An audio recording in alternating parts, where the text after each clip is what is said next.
Mesdames et messieurs, bonsoir et bienvenue sur Inside News. Nous sommes le mercredi 12 novembre 2025. Chaque soir, notre mission est de vous apporter un regard clair et approfondi sur les événements qui façonnent l'actualité de la République démocratique du Congo. Des couloirs du pouvoir aux réalités quotidiennes de nos concitoyens, nous sommes là pour décrypter, analyser et vous informer. Avant d'entrer dans le détail de nos reportages, voici un aperçu des principaux titres qui marquent cette journée. De la diplomatie au plus haut niveau aux drames humains causés par les intempéries, en passant par les tensions sécuritaires qui persistent dans l'Est et les affaires judiciaires qui interpellent la nation, l'actualité a été particulièrement dense. Diplomatie. Visite historique du président israélien Isaac Herzog à Kinshasa pour une rencontre stratégique avec le président Félix Tshisekedi, la première d'un chef d'État israélien en 40 ans. Catastrophe naturelle, Kinshasa sous les eaux. Des pluies diluviennes provoquent la mort d'au moins 2 personnes et causent d'immenses dégâts matériels, laissant de nombreuses familles sinistrées. Sécurité. L'Est s'embrase à nouveau. De violents combats dans le territoire de Masisi entre l'AFC M23 et les groupes armés locaux forcent des milliers de civils à fuir justice. Vive tension à Kolwezi où la mort d'un médecin respecté dans un cachot de la police suscite l'indignation et une demande d'enquête indépendante. Développement et analyse, c'est tout de suite dans les grands titres. L'actualité politique de la semaine est marquée par des manœuvres diplomatiques d'envergure et des décisions institutionnelles clés qui dessinent le positionnement de la République démocratique du Congo sur la scène régionale et internationale. Entre une visite présidentielle historique et la préparation d'un sommet régional majeur, le pays affirme ses ambitions stratégiques. Un événement majeur a eu lieu à la Cité de l'Union africaine où le président Félix Tshisekedi a reçu son homologue israélien Isaac Herzog. Cette rencontre, la première d'un chef d'État israélien en RDC depuis 40 ans, a duré plus d'1 heure et a porté sur le renforcement des relations bilatérales. Le président Tshisekedi a souligné les domaines de coopération prioritaires. Notre discussion a porté sur le raffermissement de nos relations et leur embellissement. Vous savez qu'Israël est très développé dans beaucoup de domaines, parmi lesquels la sécurité, la défense, l'agriculture, les infrastructures, la haute technologie et les techniques de protection de l'environnement. Le chef de l'État a également mis en avant les nombreuses opportunités d'investissement que la RDC offre, notamment dans les secteurs des mines, de l'énergie, de la santé et de l'éducation. Il a par ailleurs réaffirmé l'engagement de la RDC envers l'existence et la paix en Israël. En réponse, le président Herzog a mis en avant les liens amicaux et spirituels entre les deux nations, annonçant la création prochaine d'un caucus d'amitié RDC-Israël au sein du Parlement israélien. Parallèlement, Kinshasa est devenu l'épicentre des préparatifs du 9e sommet des chefs d'État et de gouvernement de la Conférence internationale sur la région des Grands Lacs, CIRGL. Les réunions ministérielles préparatoires ont débuté sous la présidence du vice-premier ministre, Jacquemain Chabani. Le sommet, qui se tiendra sous le thème « Consolider la paix et la sécurité dans les pays des Grands Lacs », est une occasion pour la RDC de porter une vision claire. Selon les ministres Chabani et Anzuluni, l'objectif principal est de renforcer les mécanismes régionaux de régulation du secteur minier. Il s'agit de mettre fin au commerce illicite qui finance les conflits armés et de garantir que les immenses richesses minérales de la région bénéficient enfin aux populations locales. Autres actualités institutionnelles. Conférence des gouverneurs. Le président de la République a convoqué la 13e conférence des gouverneurs à Kikwit, dans la province du Kwilu, du 9 au 13 décembre. Le thème retenu portera sur la transformation du secteur agricole, pastoral et halieutique, développement rural et connexion aux marchés urbains.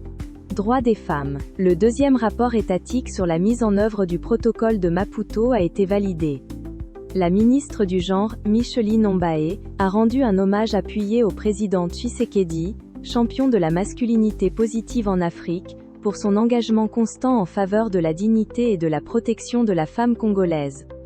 Le rapport souligne les avancées mais aussi les défis persistants, notamment en matière de participation politique et d'autonomisation économique. Gouvernance provinciale. La mesure du ministère de l'Intérieur, suspendant les motions dans les assemblées provinciales, suscite la controverse. À Boma, la Fédération congolaise des droits de l'homme et de développement, FCDHD, a récusé cette décision, arguant qu'elle favorise la mauvaise gouvernance et la gestion opaque des ressources au Congo central. Nouvelle nomination. Au ministère du Budget, M. Papi Iwulansa a officiellement pris ses fonctions en tant que nouveau directeur-chef de service de la paix. Lors de la cérémonie, il a appelé à la collaboration et à la cohésion. Fait notable, son prédécesseur, M. Uzeni Sébastien, était absent, ce qui a nécessité l'établissement d'un procès-verbal de constat de carence. De ces développements politiques nationaux, nous passons maintenant aux défis sécuritaires majeurs auxquels le pays reste confronté, particulièrement dans ses provinces orientales. La situation sécuritaire nationale demeure un défi à double facette. D'un côté, les conflits armés dans les provinces de l'Est continuent de meurtrir les populations civiles. De l'autre, la montée de la criminalité dans les grands centres urbains comme Kinshasa met à l'épreuve l'autorité de l'État et la quiétude des citoyens. Le territoire de Masisi est de nouveau l'épicentre de violents affrontements. Les combats opposent les rebelles de l'AFC M23 aux groupes armés locaux, les Wazalendo. Les villages de Ndete, Ngululu et Kataandwa sont particulièrement touchés. Les conséquences pour la population civile sont dramatiques. Des milliers de personnes, déjà déplacées pour certaines, sont contraintes de fuir à nouveau vers des zones jugées plus sûres. Des accusations graves pèsent sur l'AFC M23, qui forcerait des centaines de civils à transporter des munitions et du matériel de guerre vers les lignes de front. Dans ce contexte, la FCM 23 accuse de son côté les FARDC d'avoir mené des attaques de drones sur ses positions face à l'insécurité grandissante. Le gouverneur militaire du Nord Kivu a lancé une campagne de ramassage d'armes à feu. Des récompenses financières sont offertes pour toute remise volontaire. $100 américains pour une arme de type AK-47 et $200 pour une arme d'appui. Situation en Ituri. Les efforts des FARDC portent leurs fruits sur la route nationale 27, entre Bunia et Mahagi. La présence militaire renforcée a permis de réduire significativement les embuscades armées. Cependant, le très mauvais état de la route reste un obstacle majeur, immobilisant souvent les véhicules pendant des jours. Pendant ce temps, dans le groupement de Djina, près de 4000 personnes déplacées hésitent à rentrer chez elles. Elles appellent au renforcement de la présence des FARDC et de la MONUSCO dans leur village d'origine comme condition préalable à leur retour. Insécurité urbaine à Kinshasa. La capitale n'est pas épargnée par l'insécurité. L'ONG La Voix des Sans-Voix, VSV, a tiré la sonnette d'alarme face à la recrudescence de la criminalité et des attaques meurtrières. L'organisation exhorte le gouvernement à doter la police de moyens logistiques et matériels adéquats pour traquer efficacement les malfrats et garantir la sécurité des Kinois. Ces défis sécuritaires, qu'ils soient liés au conflit ou à la criminalité, soulignent l'importance cruciale du système judiciaire pour établir les responsabilités et maintenir l'ordre public. Le système judiciaire est un pilier fondamental de l'état de droit et sa capacité à traiter des affaires sensibles avec intégrité est essentielle pour maintenir la confiance du public. Cette semaine, plusieurs dossiers allant d'un drame local à un procès pour crimes internationaux mettent en lumière les défis et les attentes placées en la justice congolaise. Indignation à Kolwezi après la mort d'un médecin, dans le Lualaba et sous le choc après la mort du docteur Emmanuel Dibu-Nawej, médecin directeur de l'hôpital de Mupanja. Le docteur est décédé dans un cachot de la police dans la nuit du 9 au 10 novembre suite à une vive altercation sur la route avec un officier de police au sujet d'un incident de circulation-protestation. Des dizaines de médecins, vêtus de leur blouse blanche, ont organisé une marche pour exiger une enquête indépendante et que justice soit faite. La manifestation a été dispersée à l'aide de gaz lacrymogène. Dénonciation, la Commission nationale des droits de l'homme, CNDH, du Lualaba, a qualifié ce décès de suspect et a exhorté la justice militaire à s'emparer du dossier pour élucider les faits. Réaction officielle. La gouverneure de la province, Fifi Mazuka, a assuré que l'enquête était en cours et que tous les moyens seraient mis en œuvre pour que la vérité éclate. Ouverture du procès de Roger Lumbala à Paris. À Paris, le procès de l'ancien chef de guerre Roger Lumbala s'est ouvert devant la cour d'assises. Il est poursuivi pour complicité présumée de crimes contre l'humanité, commis en Ituri et dans le Haut-Uélé entre 2002 et 2003, alors qu'il dirigeait le groupe armé RCDN. Ce procès historique se déroule en vertu du principe de la compétence universelle, qui permet à la justice française de juger des crimes graves commis hors de son territoire. Un différend de voisinage a eu lieu à Ndjili. Le tribunal de grande instance de Ndjili a examiné une affaire de déplacement de bornes opposant deux voisines, Charlotte et Massanga Joséphine Fass, aux versions contradictoires. Le magistrat du parquet a recommandé au tribunal d'effectuer une descente sur le terrain, accompagné d'un géomètre, pour établir les faits. L'affaire a été renvoyée au 26 novembre. Ces affaires judiciaires, si différentes soient-elles, nous rappellent que derrière les procédures se jouent des drames humains et des quêtes de vérité qui se déroulent sur fond de réalités socio-économiques souvent difficiles pour la population.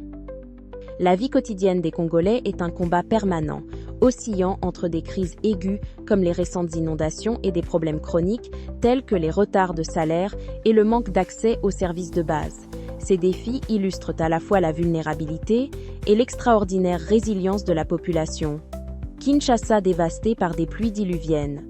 La capitale a été frappée par des pluies torrentielles dans la nuit de mardi à mercredi, provoquant un bilan humain et matériel très lourd. Au moins 2 personnes ont trouvé la mort, l'une à Bumbu et l'autre à Selembao. Les dégâts sont considérables. Les rivières Kalamu, Ndjili et Nsanga ont débordé, laissant des centaines de familles sans abri dans les communes de Limet, Massina et Bandalungwa. Des murs se sont écroulés, des marchés comme ceux de Lufungula et Kalembelembe ont été inondés et des routes ont été coupées, notamment l'avenue Nguma à Ngaliema. Des têtes d'érosion progressent dangereusement dans les communes de Selembao et Mont Ngafula. À Massina, où des sites agricoles ont été submergés, les responsables locaux ont renouvelé leur appel urgent pour le curage de la rivière Tchanga afin de prévenir de futures catastrophes. Le front social est également agité, notamment dans le secteur de l'éducation. À Shabunda, Sud Kivu, les enseignants ont entamé une semaine de grève pour protester contre le non-paiement de leur salaire, accusant des retards allant de 2 à 4 mois. Au Kasaï central, dans 5 territoires, le syndicat SIECO menace de déclencher une grève générale pour les mêmes raisons, les enseignants dénonçant 2 mois d'arriérés de salaire. De son côté, l'organisme payeur, Caritas Kananga, affirme ne pas avoir encore reçu les fonds du gouvernement central.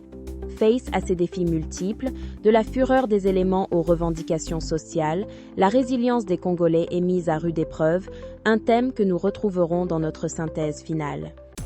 Nous arrivons au terme de cette édition.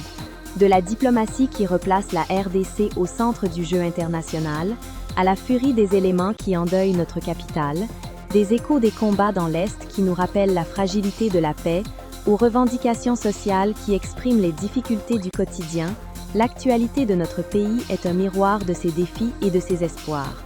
Notre mission, ici à Inside News, est de vous fournir une information complète, vérifiée et nuancée pour vous aider à comprendre les enjeux qui nous concernent tous. À une époque où l'information circule plus vite que jamais, il est essentiel de rester vigilant.